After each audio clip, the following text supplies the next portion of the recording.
Hello friends, வாங்க இன்றைக்கி நம்ம சுவையான சாம்பார் ரெசிபி பார்க்கலாம்.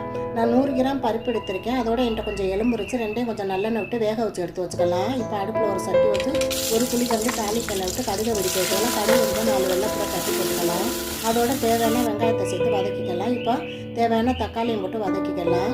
இப்போ தக்காளி வெங்காயம் வதங்கிருச்சு. விருப்பமான காய்கறி 200 கிராம் எடுத்திருக்கேன். அதையும் சேர்த்து வதக்கிக்கலாம். காய் இப்போ நல்லா வதங்கிருச்சு. இப்போ சாம்பார் தூள் 1 ஸ்பூன் சேர்த்துக்கலாம். 100 கிராம் பருப்பு 200 கிராம் காய்க்கு 1 ஸ்பூன் வீட்டில் அரைச்ச சாம்பார் தூள் போதுமானது.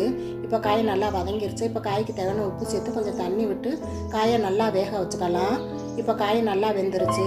பருப்பையும் சேர்த்து இப்போ சாம்பார் கொதி வந்து ரெடி ஆயிடுச்சு. இப்போ லாஸ்ட்டாக கொஞ்சம் புளி சேர்த்துக்கலாம். புளி சேர்த்து ஒரு கொதி வந்து கொஞ்சம் வெல்லம் சேர்த்துக்கலாம். வெல்லம் சேர்த்து 1 ஸ்பூன் நெய் சேர்த்து பொடியாக நறுக்குனா கொத்தமல்லி தூவுனா சுவையான கமகமக்கும் சாம்பார் ரெடி. முட்டை உருளைக்கிழங்கு பொரியல் காம்பினேஷனோடு இந்த சாம்பார் ஊற்றி சாப்பிட்டா டேஸ்ட்டு அல்டிமேட்டாக இருக்கும்.